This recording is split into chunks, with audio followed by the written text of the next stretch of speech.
अब हम बच्चों से बात करते हैं कि हिमाचल प्रदेश में जैसे हम लोग चंबा ज़िले में भी गए थे, वहाँ पे बच्चों को कितनी प्रॉब्लम आती है जो है वो स्कूल तक पहुँचने के लिए। और कई लड़कियाँ हमने देखी कि अपने घरों से, अपने माँ बाप से कई 100 किलोमीटर दूर रह के, चंबा में रह के जो है हॉस्टल्स में रह के जो है पढ़ाई कर रही हैं। तो टेक्नोलॉजी का युग है और आज ऐसा समय है कि आप ऑक्सफोर्ड यूनिवर्सिटी के किसी भी प्रोफेसर का जो है वो लेक्चर आप ऑनलाइन सुन सकते हो सब्सक्रिप्शन फीस देकर, और फ्री में भी यूट्यूब में बहुत सारी ऐसी चीज़ें उपलब्ध हैं। इंटरनेशनल इंस्टीट्यूट्स के जो बड़े बड़े एक्सपर्ट्स हैं, प्रोफेसर्स हैं, उनके लेक्चर्स यहाँ पे हैं। तो ऑनलाइन एजुकेशन के बारे में बच्चे क्या सोचते हैं, उनसे पूछते हैं। आप अपना नाम बताएंगे, क्या करते हो आप? शिमला। आप क्या सोचते हो ऑनलाइन एजुकेशन के बारे में? ऑनलाइन एजुकेशन मेरे हिसाब से तो वैसे तो बच्चा उतना पढ़ नहीं पाएगा ऑनलाइन में, क्योंकि देखो अगर आप ऑफलाइन पढ़ते हो तो एक टीचर का डर भी रहता है स्कूल। बाकी हाँ, जहाँ पे बच्चा जा नहीं पा रहा है, स्कूल तक पहुँच नहीं पा रहा है, उधर ऑनलाइन एजुकेशन वर्क कर सकता है, उधर से ही है, उधर हो सकता है। बाकी मेरे हिसाब से जिधर तो फैसिलिटीज़ है मिल रही है, बच्चे पहुँच पा रहे हैं, उधर से ही है, उधर ऑफलाइन होना चाहिए। बाकी जैसे आपने बोला कि चंबा साइड, चंबा में पहुंच नहीं पा रहे तो उधर हाँ ऑनलाइन वर्क करेगा। फिर बच्चों पे भी डिपेंड है कि कौन कितना सेल्फ ये वो कर सकता है, तो तब उस हिसाब से। यश ने बहुत सही बात बोली कि ऑनलाइन का एक साइड इफेक्ट ये भी है कि वो एक कंसंट्रेशन नहीं बन पाती और पूरा ग्रैस्प नहीं कर सकते आप उसमें। फिजिकल टीचर सामने अवेलेबल हो तो वो ज़्यादा अच्छा रहता है, लेकिन जो ऐसी जगहें हैं जहाँ तक एजुकेशन आपकी पहुँच ही नहीं रही, गवर्नमेंट वहाँ पे बस नहीं पहुँचा पा रही, टीचर नहीं पहुँचा पा रही, स्कूल नहीं पहुँचा पा रही, एटलीस्ट वहाँ पे जो है वो इंटरनेट के माध्यम से जो है वो ऑनलाइन एजुकेशन पहुँचानी चाहिए। लेकिन मैं यहाँ पे एक और चीज़ कहना चाहूँगा कि इंडियन पार्लियामेंट में इस बार एक डाटा रखा गया कि कई 100 गांव ऐसे हैं हिमाचल के जो बॉर्डर एरियाज़ के, वहाँ पे अभी तक इंटरनेट की सुविधा भी जो है वो उपलब्ध नहीं है। और ऑनलाइन एजुकेशन के बाद जो हम बात करते हैं वो बात करते हैं बच्चों के जीवन में स्पोर्ट्स को लेकर क्या महत्व रहता है, तो उसके बारे में बच्चों से बात करेंगे। आप क्या करते हैं, क्या नाम है आपका? मेरा नाम रोहित पटियाल है। मैं अभी कॉलेज से फ्री हुआ हूँ, 3rd ईयर फ्री हुआ हूँ मैं। तो आप क्या सोचते हो जो एजुकेशन सिस्टम है उसमें स्पोर्ट्स कितना महत्व रखती है, ऑनलाइन एजुकेशन क्या रोल निभाती है? स्पोर्ट्स जितनी पढ़ाई हमारे लिए मायने रखती है उतनी हमारे लिए स्पोर्ट्स भी रखता है, क्योंकि फिज़िकली फ़िट होना आज की डेट में बहुत ज़्यादा इम्पॉर्टेंट है।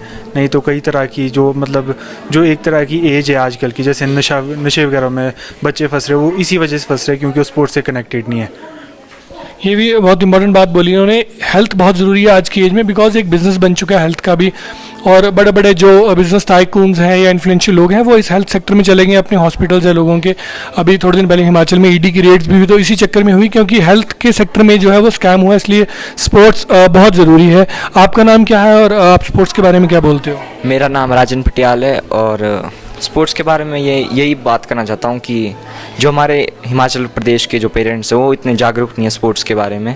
स्पोर्ट्स को पार्ट टाइम रखा गया है, जैसे कि आपको मैंने अभी बताया था। स्पोर्ट्स मतलब बराबर का हिस्सा नहीं दे रहे एजुकेशन और स्पोर्ट्स को। मतलब ऐसे बोलते हैं कि एजुकेशन फर्स्ट पे होनी चाहिए आपकी, स्पोर्ट्स उसके बाद। डबल प्रेशर रहता है स्पोर्ट्समैन पे। आप स्पोर्ट्समैन है शायद? जी, मैं स्पोर्ट्समैन हूँ।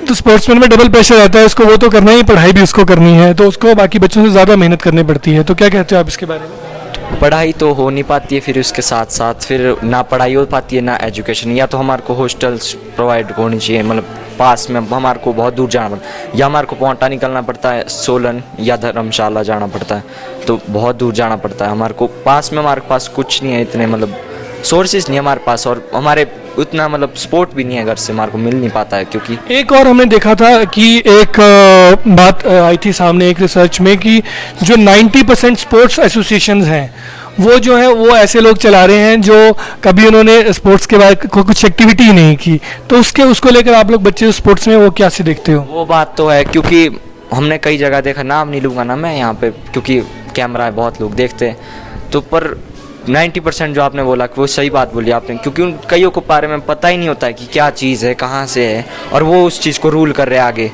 क्रिकेट में मैंने जैसे आपको बताया था ना, जो हमारे BCCI के सेक्रेटरी हैं उनको पता ही नहीं कि क्रिकेट में कौन सा रूल कहाँ इस्तेमाल होगा, तो उस हिसाब से फिर हमारे को पीछे कर दिया जाता, स्पोर्ट्समैन को हमेशा पीछे रख दिया जाता है। हमारे हर फैमिली फंक्शन होगा उसमें भी ये स्पोर्ट्समैन है, अरे क्या करता है, आगे करता क्या है? जिस स्पोर्ट्समैन है क्या करता है? क्रिकेट खेलता है, और क्या करता है? मतलब वो कुछ है नहीं ना कि करता क्या है बंदा, क्रिकेट खेलता है। और क्रिकेट तो ऐसे भी खेलते हैं गाँव में।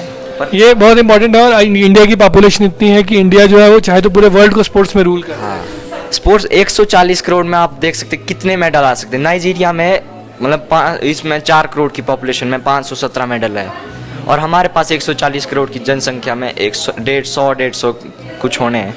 तो फिर देख सकते हैं ना आप कि हमारे माँ बाप हमारे को सपोर्ट नहीं करते। अगर वहाँ पे जैसा चाइना में, नाइजीरिया में, अमेरिका में आप होता है ना सपोर्ट माँ बाप का, अगर यहाँ मिल जाए ना तो यहाँ के बच्चे कर सकते हैं आगे। बस सपोर्ट नहीं है, माँ बाप का सपोर्ट होना तो बन सकती है बात। पर माँ बाप का सपोर्ट भी तभी आएगा जब कोई सिस्टम ऐसा होगा कि स्पोर्ट्समैन केवल स्पोर्ट्स में ही लगे, और स्पोर्ट्स की जो एसोसिएशंस हैं यदि वो कोई और भी रूल कर रहा है तो मेन कंट्रोल उन हाथों में दिया जाए जिनको उस फील्ड के बारे में नॉलेज है, जो एक्सपर्ट ऑफ द सब्जेक्ट है, सब्जेक्ट मैटर स्पेशलिस्ट है, वो लोग उस चीज़ को रूल करें। नहीं तो आप देख सकते हैं ये छोटे छोटे बच्चे हैं और इनकी स्पिरिट्स, जो स्पोर्ट्स लवर हैं, ये स्पोर्ट्समैन हैं, लेकिन इनकी स्पिरिट्स कैसे शैटर होती है इन चीज़ों से कि इनको सोसाइटी में सपोर्ट नहीं मिलती, गवर्नमेंट का कोई ऐसा वो नहीं है। और एसोसिएशंस हमारी जो 90% वो लोग रूल करते हैं जिनको उस स्पोर्ट के बारे में पता ही नहीं है। तो इन चीज़ों पे जो है वो गवर्नमेंट को ध्यान देने की ज़रूरत है, और हमारी जर्नलिज्म में भी ड्यूटी बनती है कि ऐसे लोग जो रूल करते हैं, यदि मेन स्ट्रीम उसमें वो कोई डिसीजन मेकिंग करते हैं तो हम भी उसको क्रॉस चेक करें कि स्पोर्ट्समैन के लिए फील्ड पे उनका वो डिसीजन जो है वो कितना कारगर है, कितना नहीं।